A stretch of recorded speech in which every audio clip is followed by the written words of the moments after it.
to this map now and see whether Niagara is capable of turning this in their favor. Siena is going to be starting out on that CT side, which means that Niagara is immediately going to be in a position to be the aggressor. And we're seeing something that we've seen a couple times from them where they're faking towards B with a lot of aggression, trying to pull as many of those Siena rotators as possible and then give the bomb the opportunity to come through. But it looks like I spoke too soon, as the Niagara team is actually going for an A split.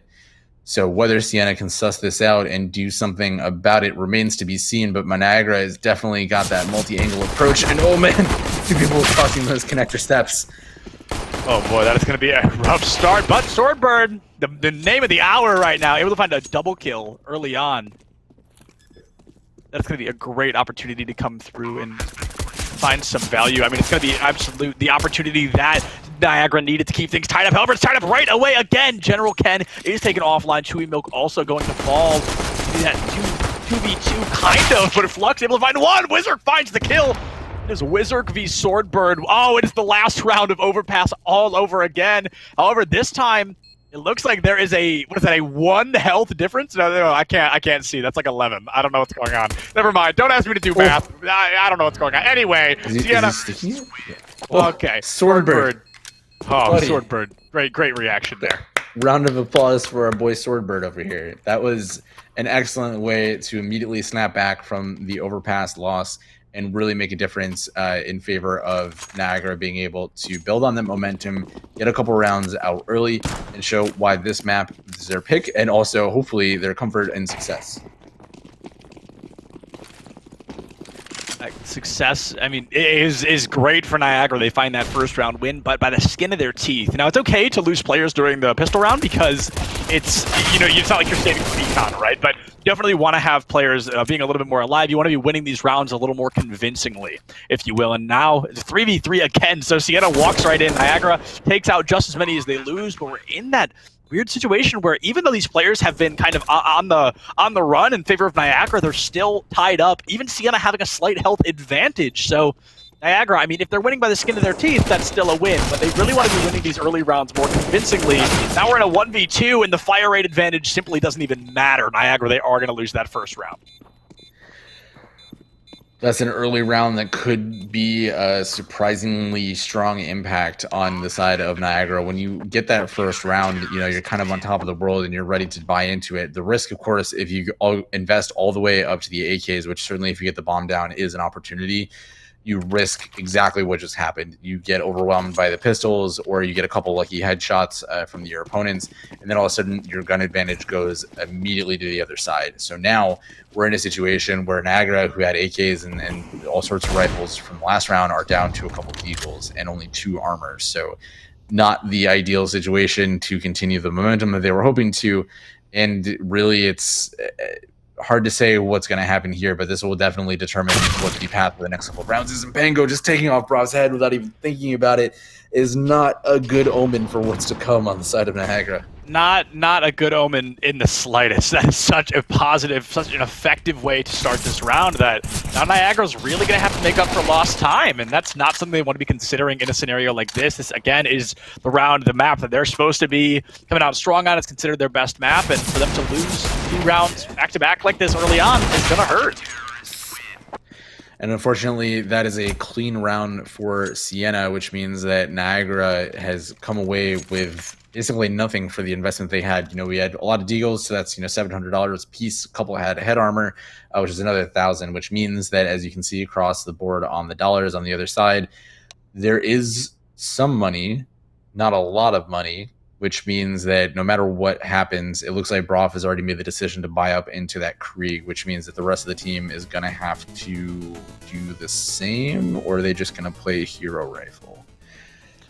It's a bit of a toss-up, honestly. I'm really not sure what the game plan here is going to be. Maybe there's some attempt on keeping economies safe, but Niagara, they're using this timeout definitely to discuss. Winning the pistol round and then losing the following 2 is not something you see teams do very often. So Niagara, now they're definitely making sure they haven't put all their eggs in one basket too early on. And as you say that, it looks like they're all buying up into rifles, which, I mean, certainly they can do that. The challenge with Mirage, I think, is, we talked about how Siena felt so comfortable on this map, and while it wasn't their choice, it is one of their favorite maps. Right. That with all the counter utility that you see on their side means that there is a lot of opportunity for them to put up pretty staunch defenses with grenades alone. And if you don't have the opportunities with smokes, flashes, and mollies in certain cases, that means you're also coming just with a straight advantage on your executes, disadvantage, excuse me, on your executes. So, we'll see rifles coming out for the side of Niagara unless they're able to get a couple of these really early picks. It's going to be a difficult thing for them to take the site as it gets later in the round. Oh, and Broff just, first of all, had the crosshair way too low, and then also just was not ready for Loki to turn that corner. That's going to give Siena such a positive advantage, and now Niagara just threw a whole rifle's worth of wallet out the window. And this is the danger of how the economics of this game works, right? You know, they made the decision to invest in these rifles early on. They did the same thing with nades, Broff being one of those that had, I think at least, might have just been a decoy, which is not really that much of a loss. But, you know, still, any economic advantage that they can bring out is super important. So they're going to try for it. And Wizard taking down Swordbird, which means that the highest level impact player from the side of Niagara is already down, and there's been no damage done to Siena whatsoever. Yeah, I mean, one of the highest level impact players right now is 3 eliminations, and most in lobbies Loki with 7, which is wild to think that we're on round 4 and Loki has already found 7 eliminations, close to half of what has been available. But now it's going to be Siena with that numbers advantage. They have yet to take a lick of damage, and Niagara, they're already going to be down 2. And it seems like Siena is pretty suspicious of where Niagara probably is. You can see they're favoring that B-bomb site and already making that rotation. So assuming that Niagara is about to make the execute here, they're going to be running into what could be an absolute bloodbath. But it seems like they're pulling back, and they see Loki, which is a good start. But with only 10 seconds left, this is just going to be a save for the side of Niagara, trying to take out anybody that they can that is foolish enough to pursue them. Anyone foolish enough to pursue them, indeed. I think that's a great way to put that. Going to be Siena, though. They're going to be able to find that round win, and hopefully nobody is foolish enough. Yeah, okay. They're going to be able to hold on to a couple of weapons here and there. That's certainly going to help Niagara's economy. I think had they gone for that full rifle buy and then also lost all 5 players, that really could have been the beginning of a spiral. But surviving with 3 is the best worst-case scenario there. Yeah, I was getting some Lord of the Rings Fellowship vibes there as the hobbits are trying to run away across the river. And Niagara, just like the hobbits and their dear friend Strider, able to find some success there, come away with some value. But the race in this scenario, definitely with a lot of advantages and a good chance of walking away, taking that ring away. So at the risk of continuing that to its extinction, we're going to see Loki take out Swordbird immediately as they come on his site, but because he falls down the ladder, doesn't get the second one, but it may not matter because Pango is there to save him. Broff comes through, but Loki is going to be able to find that kill. It's going to be a great trade up here in Siena. They've got that numbers advantage. Unlike any other, General Ken, the sole survivor, gets caught in a crossfire, has nowhere to run, nowhere to hide, just has to die. Siena walking away with that round 5 victory, finding themselves up 4-1 early on. This is looking real good for Siena. It is indeed, and I think a big strength that they have right now is the setup that they're using. They're playing what is a pretty safe setup when you feel comfortable in your B anchor. You see the 3 players on A that are able to collapse pretty quickly, playing from connector, and before they had that 4th player in window and just that 1 on B. So they're actually in a position where they get information really quickly, and then they can collapse on either site a lot. And you can see that Siena already has the expectation that Niagara is not going to be coming towards that A site, so they're already cheating towards B, which means, as unfortunately we saw last round, by the time Niagara is able to think about getting out there, they're already going to be facing down a minimum of 3, if not 4 players. But they're already, looking at that and saying, let's make the conscious decision to maybe pull back, or just kidding, we're going to double fake it and see what we can pull out of it. They double fake it, but Siena just did not move a muscle. They buried their roots early on, and they are sticking to it. And that was a bold play from Niagara, but with such a fire rate disadvantage. Oh, Loki had out a throwable and still was able to find a kill before going down. Chewy and Wizard take out a couple of players on the side of Siena. And General Ken, doesn't matter what gun you have in your hands, my friend, a 1v4 is almost impossible. Siena taking that 5th round victory. I feel like I don't even get to talk. These rounds are so fast. They are, and a lot of that comes with the aggressiveness from both teams. Unfortunately, what we're seeing is Niagara falling into some of those kind of easy traps of the map, where if you don't make the commitment with utility and everything coming out of B apartments, for example, it's very easy to be choked off in that position and ultimately just not get a lot of benefit from it. And Siena's taking advantage of the fact that they know that they can win a lot of these gun battles if they're expecting to see someone in these positions. So as we just saw there with OCU, able to push up really far into Palace without any repercussions, get the information, take out that first player, and ultimately give them advantage to know what's going on. Rough, able to take out Pango for the first time, but is going to find two. Oh man, rough, able to find Chewy, so gets a 2-for-1 trade, but your team's already in the deficit. This is going to be a great opportunity once again for Siena. However, both players left alive from Niagara. Full HP, however, Wagner is -1 in the kill department right now, and OCU making sure to get at least 2. They're doubling their KD. Siena going up 6-1. And that's really the danger of Siena's position right now for Niagara, because as we talked about, like they're able to push pretty aggressively, whether it's into A ramp, B apartments, up onto Van to peek into B apartments.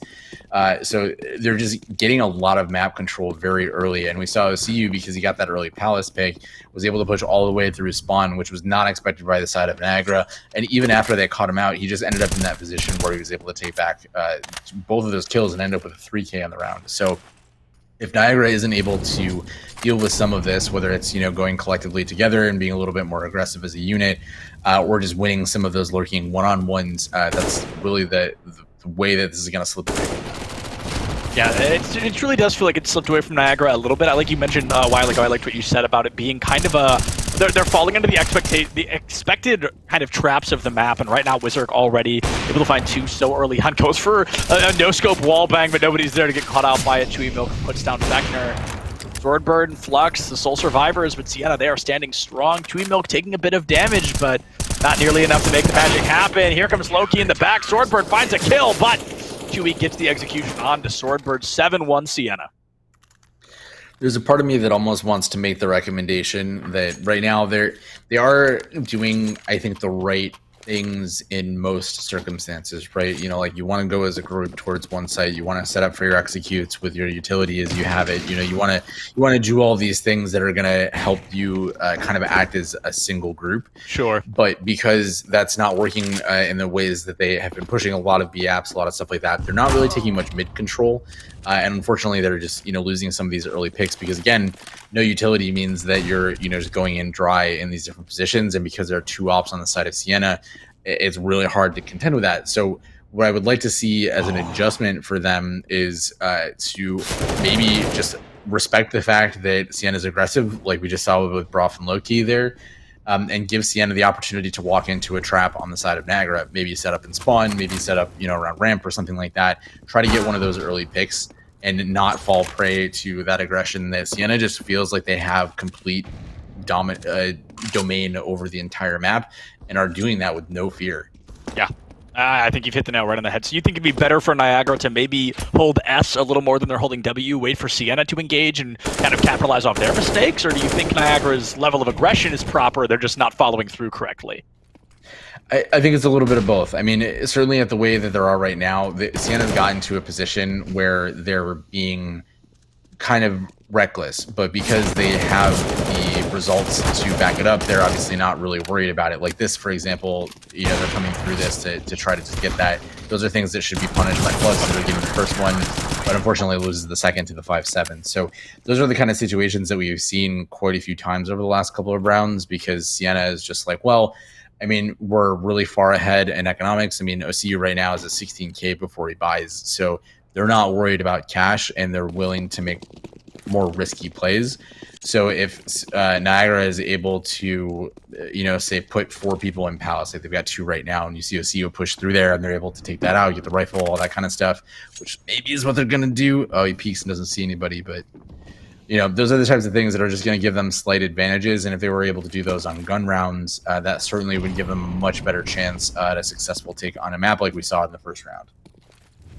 Absolutely. We want to see a couple more successful takes from Niagara. They feel like they're always very close. We see them losing a lot of 2v1s or sometimes 3v1s that come down to the wire, but unfortunately close does not count in a game like CSGO. You've really got to be putting these down, and 2, make it 3 immediate kills. The 4th comes down, and Brav doesn't even get to fire the weapon before being taken out. A near flawless round from Siena. They are almost at that double digit already.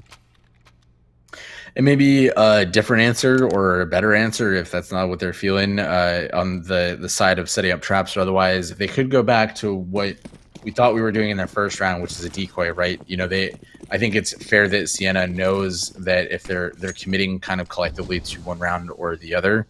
So if they're able to put out and say like, all right, we're going to put the bomb, you know, around 8 ramp, there's not a lot of aggression there. They're looking for Palace instead. You know, try to get more people there, make it a really good fake, and at least get the bomb down. Because those are the types of little victories that, you know, may not get you a full round win, but at least it's going to put you in a better headspace than just, you know, running into a meat grinder round after round. Yeah, I guess that is truly what's going on here, huh? Just running into a meat grinder round after round. You can't expect to run the same thing over and over and hope that something changes. There is going to be, of course, the definition of insanity, which is doing the same thing over and over and expecting a different result. But now in Niagara, they've got a very mild numbers advantage, but a numbers advantage nonetheless. And I mean, that's one of the first really positive early round results that we've seen from them. And General Kenobi able to make that too, taking out a CU. So it's just Pango on this A site now with the op, but Chewy with the other op in window, just making easy work out of it. So these two ops just so deadly in connection with one another. Means that Swordbird, who has been the hero in many cases, has 2 ops. Oh, and he gets the first kill! I don't know where that sound came from. I was really apprehensive about the opportunity for Swordbird to pull another crazy win out of his back pocket. I'm sure Swordbird is super excited you're rooting for him, honestly. I think that we kind of get into that habit as casters each round. You know, like we pick out the people that we really like and have a lot of fun with it. And right now, I mean, I think Swordbird deserves all of that recognition for the effort that he's putting in. And Niagara is, you know, you can see the effort. They're not, you know, coming into this and giving up by any means, but they're unfortunately just not able to win these 1v1s that would give them some of these advantages. Yeah, 100%. And we see not quite that advantage. Swordbird going down early, found a little bit of damage, but wasn't able to kill Low-Key quite when they needed to. So Siena looking great. What do they have? 3 ops on the table right now, so they're just looking to farm some highlight reel moments. Here comes Low-Key on the corner, takes out General Ken. Maybe a third, will find a third onto Flux. So that's going to be a 3K already. Pango finds Broth. Vector against the world. Vector not unfortunately having the best round so far, but hey, now's a great time to pad your KD, right? It is, and I think we're seeing, oh, hey, Beckner able to get into the positives finally after quite a few rounds and some challenges early on. Is he going to go for this repeat? Yeah, but Chewy doesn't hit him. What's happening? Yeah, no hits coming through quite the timing. Yet. Oh, man. That's all. That's rough. I think Siena is at this point now where their aggression has been rewarded. Obviously, we talked about that. They're keeping up really well with it. Sure. The other thing that they're doing really well is on the defense, because of the positioning that I talked about earlier, they're able to make sure that there's never a situation where they're being singled out. Sometimes they get a little aggressive, like we saw Pango go down once, Low-Key go down once in the tunnels area. And some of those other places, but for the most part, like they've got double ops or something set up somewhere. So even if they lose one person, there's another person immediately there to take out the other 2. So, you know, Niagara finally punishing the aggression into Palace means that there's a slight advantage, but we've seen this slip away pretty quickly from Niagara before. So we'll see. Yeah, we'll see what can be done here. But like you said, that advantage just stolen away. OCU able to find some great value before finally having those wings clipped. It's like an Icarus, but he never gets punished for flying so close to the sun. Pango able to find Broth as well. General Ken picks up something, but Wizard will find that kill. Siena going up 12-1. This is looking great for them so far. Phenomenal map. And, you know, these are the kinds of round, that last performance is what I wish we had seen in the previous 12-4 Niagara. There was a little bit of confusion, I think, in some of those early rounds, but as I mentioned, they won 1v1 in Palace against Low-Key. They got onto site pretty well, and I forget who it was that was getting their shots onto Pango, but Pango was able to escape with 10 HP just by, reloading, or re-racking, excuse me, so... that we talked a lot and many times about how there's just a couple of situations where a kill goes the other direction, the round goes to Niagara. That happened again there, unfortunately. So Niagara seems to have picked up on that note. They're going towards the A site, and this time only Pango is on the A site to deal with this. However, Loki is rushing through the T spawn to try to get that flank, and I don't know if Niagara is going to feel that. Oh, finally. Vector is going to fall. Pango, third time's the charm there. General Ken does get a bomb plant, though. Huge for the economy moving into the next round, but Loki fighting two in the same breath is really going to hurt this team moving forward. Oh, Wizard is going to find that kill onto Flex as well. And just as quickly as they found a breath of momentum, it is stolen right back out of their lungs. And Niagara, they are falling 13-1. And I think what we're seeing from this is we talked about the comfort picks, the preferences, and all that kind of stuff. And obviously, Siena, unfortunately, unfortunately for Niagara, Siena is just having a much stronger time. And because they're on the CT side to start, that means that if you're not as comfortable with the strategies, or if the other team is more comfortable with their defensive setups, as we're already seeing with Niagara, there's just a lot of opportunities to run away in a very convincing fashion. So that's what we're seeing. But Swordbird able to take down Pango is a good start, but there are 3 more ops on this map, and coming from every direction. Only needing 1 shot to take somebody down can mean absolute disaster for the aggressive team. 100%, and that disaster can be absolutely horrible. Loki, though, one of few players right now without an op is going to... Oh, an op, sorry. Is going to be able to find a kill. OCU will be taken offline, though, so 4v3 in favor of Niagara. However, Fechner falls early. It's just funny because in Valorant, the more ops on one team, the worse off they're considered to be. But in CSGO, the more ops there are, it seems like that there's such expected angles. You can just sit there and hold, and it almost guarantees you a kill one way or another. Wizard going for a kill, going to be able to find something. Broff takes out Chewy. 2v1. Wizard, oh, that didn't go quite where you wanted it to, I don't think, but let's see what they can do. Wizard getting hyper-aggressive onto site, looking for that bomb, goes for a wallbang, has the pistol out, Mooch gets the corner peek, but Broff with a great flick puts him down on Niagara, putting that second round on the board. That's exactly what you want going into the second round. I mean, obviously there's a huge deficit in terms of rounds. When you're dealing with an 11-round differential, that is one of the least favorable positions that you would like to be in.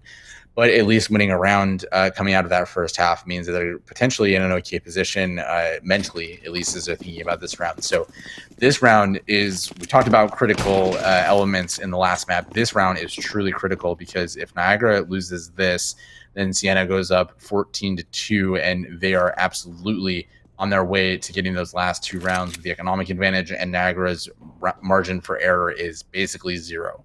Yeah. So they really need to put up a strong defense here. Luckily, we're starting to see that Fechner is moving a little bit towards the window, so maybe there'll be a quick rotate. But because Kenobi is playing up higher on Cat, and because they're getting just kind of this contact play out of Siena, they may not be prepared for this. So this is really going to come down to Swordbird being able to take out a bunch of people as they come out of the apps.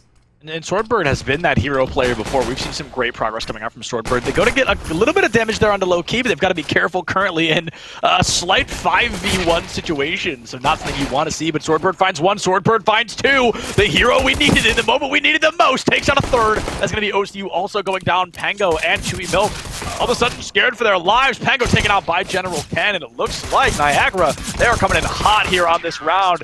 Fechner will find that kill, and that is going to be a great opportunity for Niagara. Momentum, we talked about that round being crucial, and they have found their footing. Better late than never. Great pistol round. Second great pistol round of this map alone. Unfortunately, that was one of the 2 lone rounds that Niagara got on that first side. So they got first and last. So hopefully that won't be the case coming into this game. So now Niagara's in that position where they seem to have kind of learned their lesson from giving too many AKs over to the side of Siena last time, and Siena is just rushing up mid, which it does not look like Niagara is prepared for, but they are able to take out 2 of them, 3, 4. Okay, so safe, luckily, does not go the disastrous route that we've seen in previous rounds. Oh, it's still early, and Swordbird goes down, unfortunately. It's still early indeed. That is going to be a great round for Niagara, though they put another one on the board, and they lost the post-pistol round last time, so that is really going to be a sign of improvement, a sign of growth that the team has found. Maybe they can keep these gears turning every round. I'll say it again. I haven't said it the whole map. I'll say it just one more time. But every round is so incredibly important to that map differential, that round differential at the end of the split and the season. So Niagara, even if they lose, they want to get as many rounds in as they can. Exactly.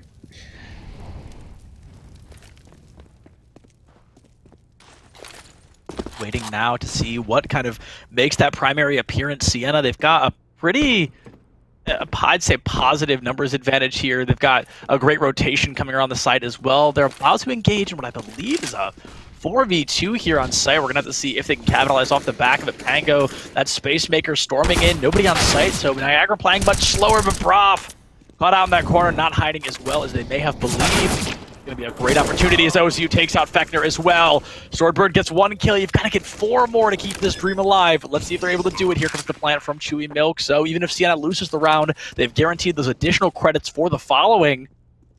Additional econ, excuse me, for the following. Loki takes out Flux, and it is 2 players and a dream. The op shot missed from Wizark, but the second will not. That's going to be Swordbird falling, and Loki will find General Ken as well. Oh boy. This is a difficult position for Niagara to be, because now they're moving from that. We talked about this mentality in previous casts, how you have that mentality of playing to win versus playing not to lose. And you have that comfort of playing to win for most of the rounds, right? But as you get to round 14, with round 114 for one side or the other opponent has to start thinking about, like, this is the position that we're in where we could lose. So we have to play defensively and potentially conservatively to do that. And unfortunately, that just didn't work out, as Pango just able to make very quick work of both Fechner and Flux in mid. And now they're on the A site, but they don't seem to notice Broth there, which is a good start for them too from Broth. Great way to bring back what could have been an absolute disaster. Yeah, Broth has definitely been almost like a secondary playmaker, actually primary playmaker for Niagara so far. Most eliminations in lobby except for Loki, who is just eons ahead of anybody else, 24 elims, but we see Broth with 17, so very strong engagement so far. They've got the numbers advantage as well, and if Broth can just keep their footing and make some positivity, there's a good chance they can walk away with this, finding another kill, but oh, it's Wizark who finds that disruption. That is going to hurt, but I'm not going to count Niagara out quite yet. It is a 2v1. Wizark at 43 HP, giving us a relative slow peek here on the corner, waiting to make sure they don't get caught out when it matters most. Sends out the throwable, but okay, no, even going to get an engagement on the corner. Oh, but does not get much more. Niagara with the 5th round win. It was a hugely impressive round from Broth there. I mean, that was a 4K from him alone, and that made all of the difference in the world. As we saw, dwindling down into the later parts of that round, it started to get a little bit scarier, which is never a position that you want to be in. But it did, again, set up the precedent that with a little bit of luck and a little bit of that, settled skill, if you will, going into these rounds, that Niagara is absolutely capable of winning. It's just whether or not they can string those from would have been a few hints or a few glimmers of that potential into consistent wins, which so far over the last 2 maps has not quite been the case. But there's no time like the present. There is no time like the present, indeed. I definitely want to talk about the present and being a situation where usually in a situation like this, you would say something along the lines of like, oh, a timeout, maybe BM from Siena, so on and so forth. But they just lost, 4 rounds in a row? So, I mean, that is definitely a scary consideration. They're thinking, we're so great to closeness, we're so close to greatness, we're so close to being able to grab that victory here on the second map as well, but losing 4 rounds in a row is really not only a great momentum boost for Niagara, but Siena is clearly struggling here in the second half. They've got to figure something out. Yeah, and I think that says, one, they know the position and the scenario that you absolutely just walked through, which is entirely correct. But they also are not really in a huge pressure situation. On their front, they've got 9 rounds between them and Niagara to kind of figure out what the right strategy is. So they only need 2 more of these in total in order to walk away with this victory. But Broth immediately coming back from that last round of huge momentum and getting the first kill, but not the second. So 2 kills traded from either side means this 3v3, and it means that Swordbird and Flux have to step up and really make sure that this doesn't get away from them. Yeah, like you said, this is that moment. Siena, they took that pause, they took that break, and we've seen teams before that break could be just enough for them to come in and clean sweep these next 2 rounds. So we can't see Niagara making any crucial mistakes. They've got to be playing calm, cool, and collected. And General Ken playing slow, waiting for the engagement. Normally there's a peeker's advantage, but if Ken's already waiting for the opportunity, they could be able to find that strike. Oh, but Ken from OCU there will fall, and it is up to Swordbird. We've seen them do this once before. Can they do it a second time? There's the first kill on the Loki. The bomb has been planted, but you're racing against the clock. Goes for the second kill, a little trigger happy. Not able to find that quite yet, but let's see if there's going to be that positive momentum that Swordbird is so used to. Can they put another round on their shoulders? He's gonna have to if Niagara wants to come back, but unfortunately Chewy just holding from bench. Just the wrong number of pixels, just a little bit out there, gives that unfortunately over to the side of Siena. So now game point face for Niagara. 15-5 is quite the mountain. Yeah, 15-5 is certainly not impossible, but you know, it is genuinely a very difficult thing to pull off. I would love to see Niagara bring back a couple more rounds to maybe even go as far as hitting double digits. Could be huge here just for, again, that map differential at the end of the season. Yeah, unfortunately, it's a pretty big ask considering that Niagara invested a lot into that last round. So now we're looking at MP9's which Rolf makes good use of it to take out the first kill, or to get the first kill on a Pengo, but that also means that there's only 2 players left on the side of Niagara, and neither of them are the ones with the other SMG to figure out how to make something out of this. Yeah, you've got to make something out of pretty much nothing here. You've got an unbelievable weapons disadvantage. You've got a player tie-up here, but that almost turns into an advantage as Loki takes a bit of damage, however, deals some to Flux. Vector goes down. There goes General Ken, and Niagara, things are looking bleak. Flux the next to fall, and we've asked a lot of Swordbird. I'm not going to ask them to 1v4 with a pistol in hand. Unfortunately, unfortunately for Niagara, Siena will win the second map as well, 16-5. Fortunately, indeed, the exact same scoreline for both maps, which means that Niagara will walk away with more rounds than they have in previous games. But unfortunately, 2 maps go now in favor of Siena, which means that they're going to move up a little bit. And Niagara's round differential grows from that 152 now to 170-ish.